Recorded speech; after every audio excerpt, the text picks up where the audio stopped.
El día de hoy me encuentro con Alejandro Tirachini. Alejandro es profesor. El día de hoy me encuentro con Alejandro Tirachini. Alejandro es profesor asociado de la División de Ingeniería en Transporte del Departamento de Ingeniería Civil de la Universidad de Chile. Y lo hemos invitado hoy a Republicanos Municipios al Poder para conversar acerca de la evasión del Transantiago. Yo les cuento, ya lo voy a saludar, que Alejandro, junto con otro investigador, Martín Quirós, son investigadores del Instituto de Sistemas Complejos de Ingeniería y realizaron una investigación que compara los niveles de evasión y estrategias para cómo combatirla, ¿no es cierto?, en los sistemas de transporte público en Santiago, en Mendoza, en Bogotá, en Madrid, en Londres, en Melbourne, en Berlín y otras ciudades. Fíjense, queridos auditores, que el Transantiago ha duplicado en 9 años la evasión. Y esto, a esta altura ya, más o menos roza el 28%, literalmente está amenazando la sustentabilidad del sistema. En otras ciudades de Europa o de Australia, la evasión es bajo el 10%, e incluso en otros lugares de Latinoamérica, relativamente parecidos a Chile, como lo puede ser Bogotá, esta se encuentra entre un 10 y un 15%. Para esto y otros menesteres es que entonces está aquí con nosotros Alejandro Tirachini. Bienvenido a Republicanos Municipios al Poder. Hola, muchas gracias por la invitación. Alejandro, en materia de inmediato, desde tu punto de vista, ¿es la evasión el tema más grave a tratar dentro de las mejoras que necesita el Transantiago? Hoy día sin duda sí, hay problemas operacionales que siguen siendo serios. El hecho de que los buses circulan en pelotón, el hecho de que todavía faltan pistas solo bus, el hecho de que hay muchos buses en mal estado, etcétera.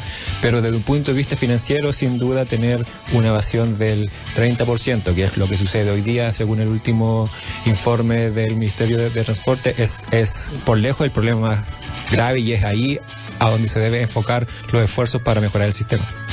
Para ponerlo en contexto, para que la gente pueda comprenderlo de mejor manera, imagínense, y tú me vas corrigiendo, Alejandro, si me equivoco, que cualquier empresa, por ejemplo, aquí yo estoy bebiendo una botella de agua, que no vamos a decir la marca, pero estoy bebiendo una botella de agua, imagínense que ellos tuviesen que regalar el 30% de su producción de botella, o las empresas de bebida tuviesen que regalar el 30%, o las concesionarias de autos tuviesen que regalar el 30% de los autos que les llega. O sea, no hay empresa que aguante. Efectivamente, está por ese lado el problema financiero, ¿cierto? De que en Santiago, bueno, hay un desbalance entre los ingresos y los costos que se cubre con un subsidio. El subsidio del transporte público se justifica en el sentido de que el transporte público, que es un bien social y que ayuda a la gente a llegar a sus destinos, a sus trabajos, etcétera, de una forma en general que es más eficiente que el automóvil. El problema es en el caso de Santiago, que sin duda hay una parte del subsidio que se está yendo a cubrir este porcentaje de evasión que es demasiado alto. Entonces es un contrasentido estar promocionando el transporte público y decir que la gente lo use, para lo cual se justifica un subsidio cuando hay ese porcentaje de gente que no paga. Ahora, yo asumo que las empresas deben tener calculado finalmente de que van a tener evasión. El problema es que tal vez este cálculo fue difícil pronosticarlo. Tal vez, pensando en el ejemplo de Bogotá, que yo decía al comienzo del programa, es un caso parecido. Pienso en las empresas en Alsacia, ¿no es cierto?, en Subbus y otras. Deben haber calculado, bueno, nos van a rematar, nos van a matar con un 10-15%. El problema es que estamos en 30%. Sí, efectivamente. O sea, la evasión es intrínseca al transporte público. Es imposible que sea cero. Y lo que encontramos es que en sistemas de formalización de niveles comparables a Transantiago andaba usualmente inferior al 10%, y en el caso de Colombia, de Bogotá, entre el 10 y el 15%. El problema en Santiago es que se salió completamente de toda norma de ese rango. O sea, que estamos en un nivel desproporcionado de evasión, y en lo que nos enfocamos para tratar de explicarla fue principalmente en 3 variables, y para comparar Santiago con otras ciudades. La primera es el nivel de la multa que se paga cuando tú eres evasor y te pillan, porque en Santiago hay fiscalización de la evasión.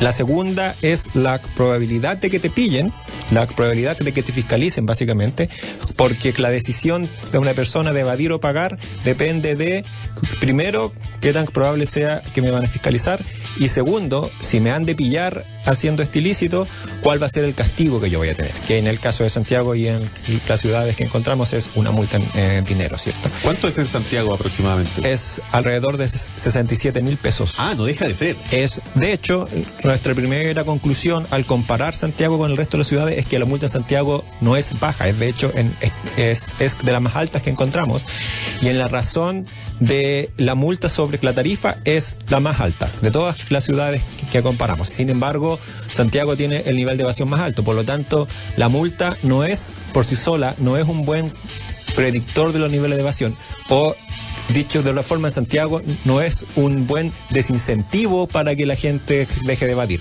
Está el problema de que en Santiago la mayoría de la gente que es infraccionada termina no pagando la multa. ¿Por qué? Porque da un domicilio falso, por ejemplo, y Eso nunca le llega la multa, etcétera. ¿Qué pasa si yo soy un fiscalizador? Me subo al Transantiago, pido la VIP para cerciorarme de que usted pagó el pasaje. Usted, perfectamente, tú te puedes negar a pasármela.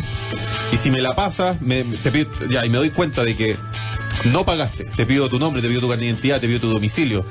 ¿En qué momento esa persona realmente se siente... hay una coerción a entregarme esa información, a tener la buena voluntad? Si no tuve la buena voluntad de pagar el pasaje, a tener la buena voluntad de entregarme todos esos datos, sabiendo que entregando esos datos lo voy a multar. Sí. No hay una fuerza... La fiscalización que hoy día se hace es que se suben los fiscalizadores, te piden la tarjeta, tú se la pasas, la pasan por un dispositivo que dice si tú validaste o no la tarjeta. Si no lo has hecho, te bajan del bus y ahí se hace un procedimiento. ¿Te bajan del bus? Hay carabineros. Ah, y carabineros. Se suben con carabineros. Los carabineros usualmente están abajo y solo si hay problemas intervienen en el bus. Pero los carabineros están abajo, entonces te bajan y ahí se hace una citación al juzgado de policía local y con la multa, ¿ok? Este sistema completo es demasiado engorroso y, como te digo, alrededor del 65% de la gente termina no pagando multa alguna. Por lo tanto, la fiscalización es demasiado ineficiente. Lo que encontramos que era la principal debilidad en el caso de Santiago era su bajo nivel de fiscalización. Y esto lo vemos como al estimar lo que se llama la tasa de inspección, que es la probabilidad de que te fiscalicen, que es la razón entre el número de viajes fiscalizados y el número de viajes hechos por las personas, ¿ok? Entonces, si de cada 100 viajes fiscalizan 10, tenemos una tasa de inspección del 10%. O dicho de otra forma, hay un 10% de probabilidades de que a mí me fiscalicen, de que venga un inspector y me pida la tarjeta PIB. Bueno, en Santiago encontramos que ese valor es de 0,1%. O sea, 0,1%. O sea, en promedio es imposible. 1 en 1000. Es cercano a 0. Es 1 en 1000. Y ese mismo valor encontramos que en Berlín era 5 en 1000, o sea, 5 veces en Santiago. En Melbourne era 62 en 1000, o sea, 62 veces lo que es en Santiago, y en el resto de ciudades que encontramos era usualmente mayor al 1%, o sea, mayor a 10 en 1000, o sea, un orden de magnitud por sobre lo que sucede en Santiago. Y a la principal conclusión a la que llegamos en este estudio es que básicamente en Santiago se evade porque es fácil, porque la probabilidad de que te pillen es cercana a 0 y porque me ahorro 600 pesos, 640 pesos cada vez que me subo a un bus sin pagar. Entonces hay un incentivo financiero a hacerlo y el castigo esperado que te llega es cercano a 0. Estamos haciendo Republicanos Municipios al Poder. Vamos a ir a una pausa. Estamos conversando con Alejandro Tirachini, profesor asociado del Departamento de Ingeniería en Transporte de la Universidad de Chile. Ya volvemos. Se encuentra conversando conmigo Alejandro Tirachini, profesor adjunto de la División de Ingeniería en Transportes del Departamento de Ingeniería Civil de la Universidad de Chile, de lo que significa la evasión en Santiago. Alejandro, uno de los principales reclamos de los pasajeros es el alto costo del pasaje versus el mal funcionamiento del transporte. ¿Es el aumento de la tarifa o el subsidio estatal la verdadera solución al problema de la evasión? la baja de la tarifa. Sí, no.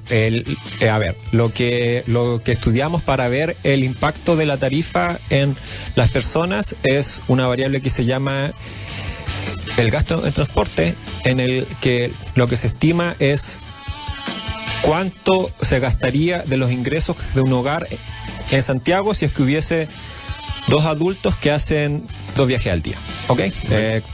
Pensando en 2 adultos que trabajan. Entonces, ese porcentaje para el caso de un hogar promedio en Santiago encontramos que era del orden del 5 al 6%. Del presupuesto familiar. Efectivamente. ¿Sí? Sumado entre las dos fuerzas que trabajan en la casa. Si esto fue con datos de la encuesta CASEN, ¿okay? Son los ingresos autónomos de la familia. A ver, y para ponerlo en contexto, si una persona gana, entonces el presupuesto familiar es de 1 millón de pesos, para cerrar la cifra, hacerlo más fácil. De 1 millón de pesos significa que entre 50 y 60 luquitas gastarían 2 personas que van a trabajar 2 veces al día y usan transporte público. Efectivamente, pero eso es para el hogar promedio, ojo, cuyo ingreso no es 1 millón de pesos. Y después lo estudiamos además para un hogar del primer quintil de ingreso. Y ahí ese porcentaje sube al 20% aproximadamente, ¿ok? Que es demasiado alto para cualquier estándar internacional. O sea, por ejemplo, una familia que sus ingresos son 500.000 pesos. 200 o 300 mil pesos, ¿ok? Él gastaría en promedio el 20% de sus ingresos en transporte. Entonces, a lo que llegamos con esto fue que efectivamente hay un efecto ingreso, o sea que hay gente que tiene incentivo fuerte a evadir porque se ahorra una parte importante de sus ingresos si es que lo hace, y ahí se llega a la conclusión de que una medida específica para apoyar a las personas del primer quintil de ingresos es la adjudicación de un subsidio focalizado en la demanda. O sea, por ejemplo, darte una tarjeta VIP personalizada que diga, ya, por los primeros 40 viajes que tú hagas en un mes, lo puedes hacer con un 50% de descuento para personas que tengan, por ejemplo, un puntaje bajo cierto umbral en la ficha de protección social.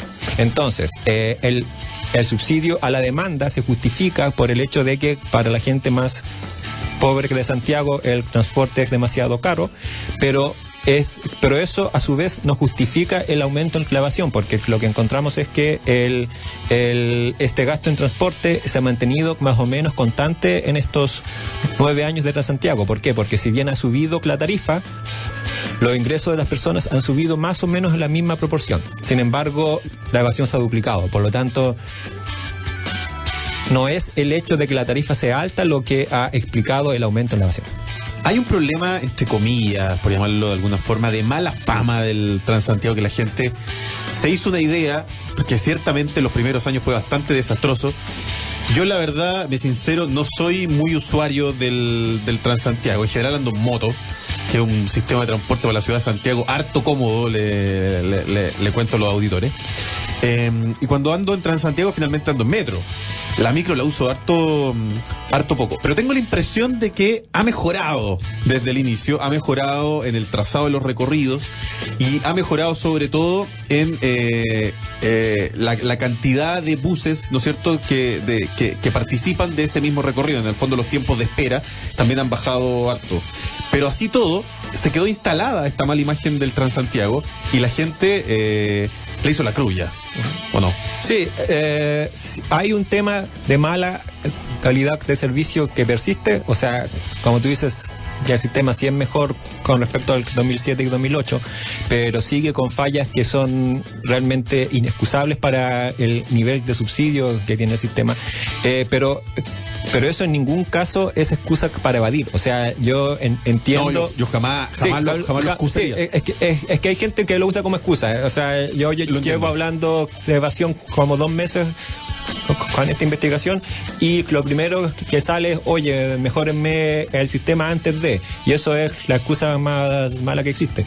Entonces yo no creo que vaya por ahí la cosa. O sea, sí, va a mejorar es imperativo mejorar la calidad de servicio, pero el que se acostumbró a evadir es difícil que deje de evadir así como que, ahora las micros son mejores, voy a dejar de evadir. No, porque yo he visto evasión en servicios que uso, que son frecuentes, con buenos buses, con buenos tiempos de viaje, como el servicio que uso siempre por la Avenida Grecia, y la gente evade igual, si no va por ahí la cosa. En la micro amarilla evadías menos. Es que ahí era distinto. Te pegaba con un palo si era necesario, se le pagaba ¿qué el es boleto. lo que pasaba con las micro amarillas? Que es algo similar a lo que pasa hoy día en regiones.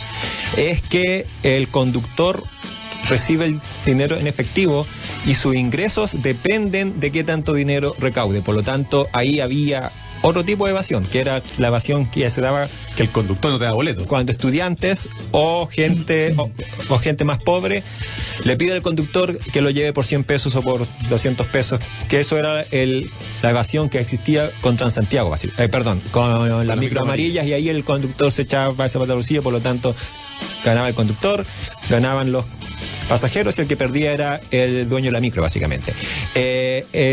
La diferencia de esa evasión con la actual es que esa evasión sí era hecha principalmente por gente de escasos recursos. En cambio, que la evasión actual contra Santiago es transversal, o sea, es de todo estratos socioeconómicos que la gente evade.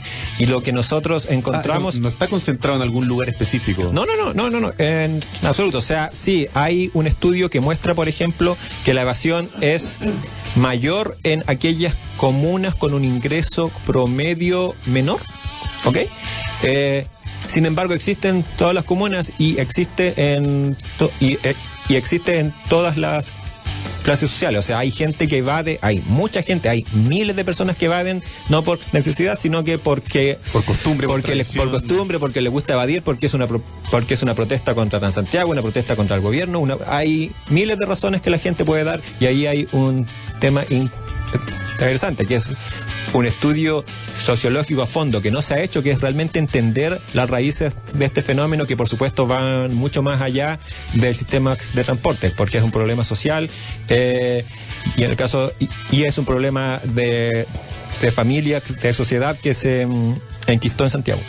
Alejandro, para ir cerrando el tema, la pregunta obvia y final: ¿cómo hacemos para arreglar, o a lo menos para disminuir, este 30% de evasión? Sí, siendo la evasión un problema que se explica por múltiples causas, no tiene una bala de plata, o sea, no tiene solo una medida que lo arreglar todo, y por lo tanto lo que nosotros hemos propuesto es un enfoque de múltiples medidas que se deben aplicar al mismo tiempo, siendo eso sí, lo más importante desde como una conclusión de esta investigación, el aumento de la fiscalización. ¿Por qué? Porque, como te mencionaba, para cualquier estándar internacional es demasiado baja, cercana a cero.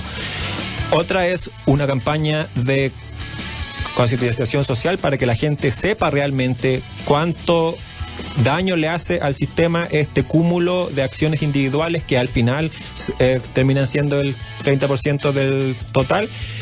Otra cosa es mejorar,